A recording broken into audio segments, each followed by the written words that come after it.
good everyone, welcome back to my channel. This is Mauro and today we're gonna make a new reaction on Geography Now. This time it seemed only fair, you know, after I react to Geography Now Montenegro, that I would do another former Yugoslavia country, another Slavic country. So many of you told me to react to the Serbian, but that's okay, that's okay. I think I will do the Bosnia first because the Serbian one is new and it's very long and I don't have that much free time right now to react to that. So I'm gonna do the Bosnia one, but don't worry about that. I'm gonna do, I don't know, in the next days I will do both the Croatia and Serbia one. Don't worry about it. It's just today that I don't have that much time, that much free time, so I'm gonna do this one. So let's not waste too much time and let's just check out this one. And it's gonna be an old one. Look at his hair, looks so young. You thought Belgium was confusing? Brother, please, if you want complication mathematics, come to Bosnia and Herzegovina. It's time to learn. Wow, look at the quality. Look at the quality of the video. Wait. Yeah, that's 180p. Wow, that's crazy. Looks so deep. Hey everybody, I'm your host Paul Barbato. If you're ever on a game show and there's a $1 million question, chances are this country will be on that $1 million question. So pay attention, you might win some money. Bosnia and Herzegovina have what seems like a very simple flag, but there's a lot hidden underneath it. First of all, the flag has a blue field with a yellow triangle and 7 full stars and 2 half stars at the top and bottom of the hypotenuse of the triangle. The triangle represents the 3 constituent peoples of Bosnia and Herzegovina, the Bosnians, Serbs, and Croats. It also respectively represents the map of Bosnia, which kind of looks like a triangle. The stars represent Europe and are meant to go on forever, hence the half stars at the bottom and the top. Some say the flag was even partially adapted from the European Union flag. The colors white and blue and yellow are traditionally seen as colors representing peace. Now let's find out how peaceful this country is, shall we? I don't think that much. Remember Belgium and how confusing that whole Flanders-Wallonia thing was? Well, get ready because we're gonna conquer one place with 2 regions, 2 entities, and a weird third semi-rogue autonomous region district. Just fair warning, you might have a seizure trying to understand all of this stuff, so if your brain's not that strong, just fast forward to the physical geography part and we'll have some nice pretty pictures for you to look at. First of all, Bosnia and Herzegovina is located in that lovely area of mass confusion in South Europe known as the Balkans, located to the south of Croatia, west of Serbia, and north of Montenegro. You would think that Bosnia and Herzegovina is landlocked, but if you look very close, you'll notice they have the smallest little panhandle that touches the Adriatic Sea for only about 25 kilometers or about 15 miles. Now, here's where things get tricky. When you hear the name Bosnia and Herzegovina, you would think it kind of sounds like 2 separate nationalistic entities, kind of like the UK or the United Arab Emirates, but that's not really the case. So first of all, what exactly is Bosnia and what exactly is Herzegovina? Well, in the shortest, simplest way I can put it, they're just regions. Although the borders are vague and not clearly defined, Bosnia is generally located in this area and Herzegovina is generally located in the south in this area. Culturally, the people of Bosnia are the same. So that's why Bosnia comes first and Herzegovina after, because it's bigger that part, I guess. As the people in Herzegovina, except there are more ethnic Croats living in the south by Herzegovina, especially on the border of Croatia. The only reason why it's separate is because some guy in the 1400s created his own country. He had the title of Herzog, which is where the name Herzegovina comes from, but other than that, it's just the same country. Now, here's where things do get divided though. Bosnia and Herzegovina is kind of divided into 2 separate entities, each one with about half the land of the country that serve the 3 different people groups known as the constituent peoples, a unique term that only applies to Bosnia and Herzegovina. We'll explain more about this in the demographics. Essentially, Bosnia and Herzegovina is divided into the Federation of Bosnia and Herzegovina and the Republika Srpska. I know, it looks like it's pronounced Srpska. It's pronounced Srpska. Triple diphthongs are an amazing linguistic phenomena. Most of the ethnic Serbs live in the Republika Srpska, and each side has its own capital. Sarajevo for the Federation of Bosnia and Herzegovina, and Banja Luka for the Republic of Srpska. However, Sarajevo acts as the national capital for the entire... Oh, so there are 2 capitals, but just one is the official one. country as well. Furthermore, the Republika Srpska is split into two regions, and then they are both divided into cantons, or counties, and municipalities, 10 for the Federation of Bosnia and Herzegovina, and 7 for the Republic of Srpska. Keep in mind, Bosnia and Herzegovina has two small municipal exclaves on the Sava River on the border of Croatia, known as the Posavina Canton County. These belong to the Federation of Bosnia and Herzegovina and make the smallest cantons. Then you have the weird Brčko district. I know, it looks like Brčko, it's pronounced Brčko. That was a quadruple diphthong.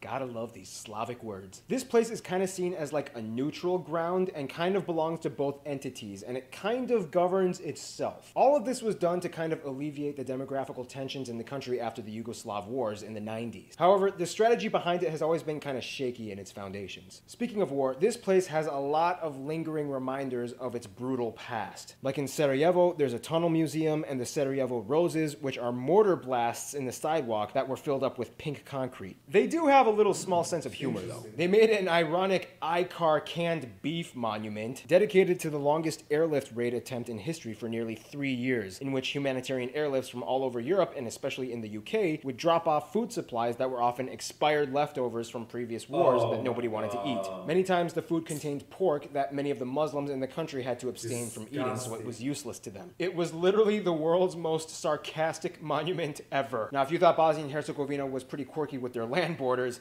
then you'll notice that the actual land has a lot more tricks and gimmicks.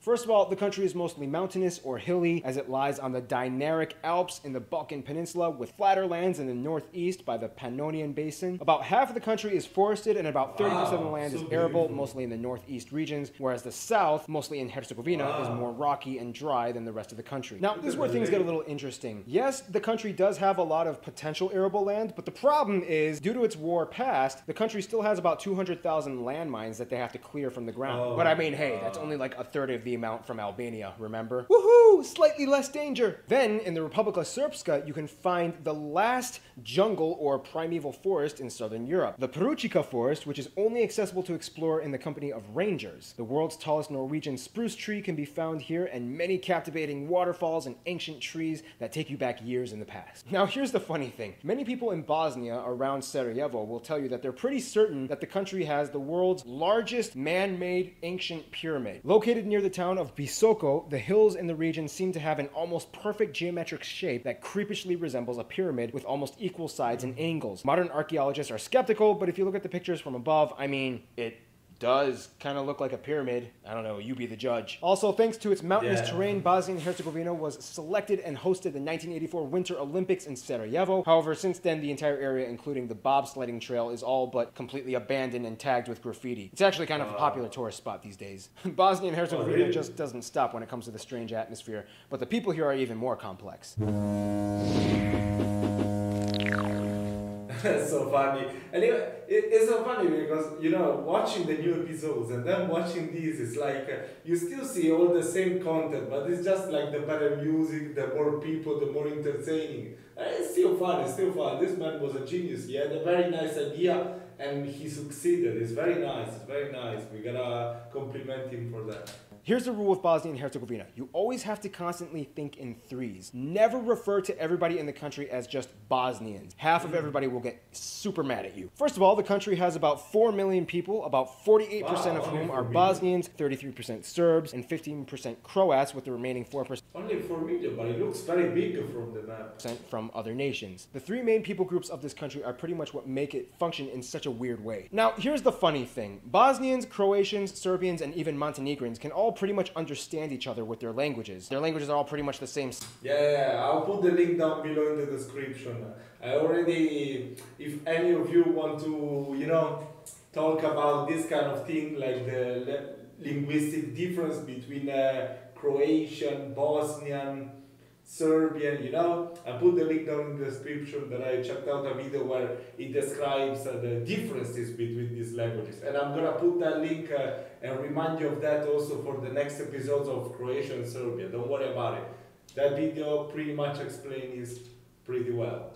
Slavic-based dialect with a few differential nuances. The only difference is that typically Serbian is written with the Cyrillic alphabet, and Bosnian and Croatian is written with a Latin-based alphabet. However, they will fiercely tell you that the languages are separate and distinct languages: Croatian, Serbian, and Bosnian. They even put warning signs in all three languages on cigarette packs. So essentially it's like this. Hi, I'm speaking American. Hello, I'm speaking British. Hi, I'm speaking Irish. You know, you guys all pretty much understand each other and you're all kind of like saying the same thing. Aren't you all speaking the same? No! Now here's what things get...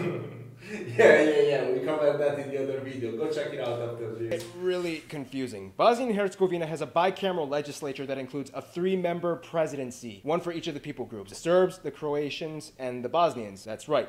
The country has 3 presidents. You don't see anything like this anywhere else in the world. However, the state government is highly decentralized and a lot...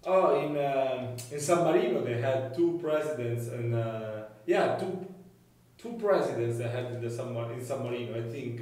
Go check out that video as well. A lot of the legislation just goes to the respective entities. Culturally, this place sticks out. As a former part of the Ottoman Empire, Islam spread to the nation and today is still part of the religious majority. Muslims make up about 45% of the population, most of whom are non-denominational Muslim, about 36%. I didn't know that Bosnians were Muslim.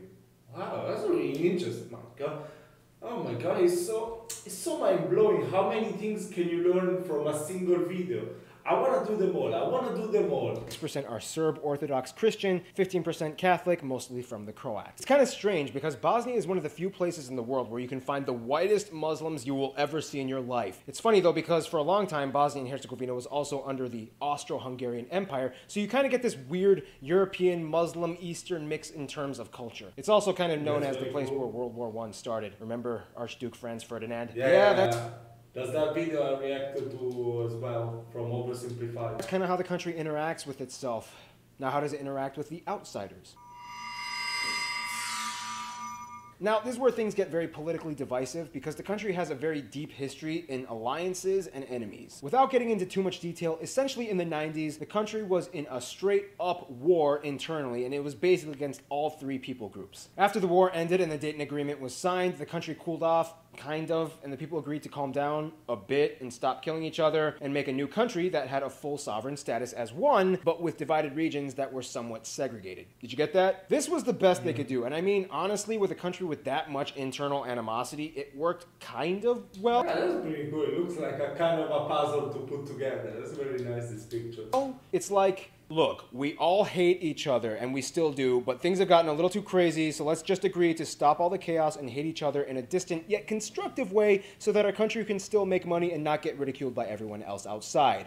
Deal? Deal. In terms of outside friends, Bulgaria was the first country to recognize Bosnia and Herzegovina's sovereignty and immediately stepped in with bilateral relations, and the two get along just fine today. Surprisingly, Malaysia is also a huge supporter of the country, and during the war became the only country in Asia to accept Bosnian refugees. To this day, many Bosnian students study abroad and live in Malaysia. Now, when it comes to best friends, it really depends on who you ask in the country. Of course, the Croats will tell you Croatia, the Bosnians will most likely say Turkey, and the Serbs will say Serbia. In a weird way, though, the division of peoples kind of inadvertently increases the diplomatic relations that the country as a whole has access to. For example, Bosnians may not like the Russians, but the Serbs in Bosnia and Herzegovina do. Therefore, the country as a whole benefits from the relations that one people group engage in, regardless of how the second feels. Isn't that weird? It's like, the friend of my enemy is by default my friend too. Welcome to Bosnia and Herzegovina. Many Bosnians have actually tried to contend for a unified central government all under one legislation. However, the Republic of Srpska is fiercely opposed to this. They only kind of reluctantly agreed to be under Bosnian and Herzegovinian sovereignty just by a few strands of hair. And they've even threatened that if Kosovo gains complete independence, they will have no problem annexing themselves back to Serbia, which would make Serbia look like this. In conclusion, Bosnia and Herzegovina... Did that happen now that Kosovo gets its own state? I don't know. Let me know down in the comments. I'm not that... I'm doing this reaction, to learn more things, so I'm not so following them so much before. Is like the Belgium of the Balkans, but with stranger conflicts, quieter controlled anger, slightly dysfunctional politics, but with a pinch of sarcasm and dry humor that gives the country its spicy appeal. Stay tuned, Botswana is coming up next. Wow, these are very amazing, these kind of videos, guys. These are very good, So let me know down in the comments what do you think about this reaction, about the original video as well. I'm gonna put the link down in the description about the differences between these Slavic languages, so we will not create too much chaos here in the comment section. And nothing, guys, stay tuned, and soon I will react to the other Slavic countries, so we will get it done for the Balkans. But anyway, guys, thank you for watching, and I will see you next time.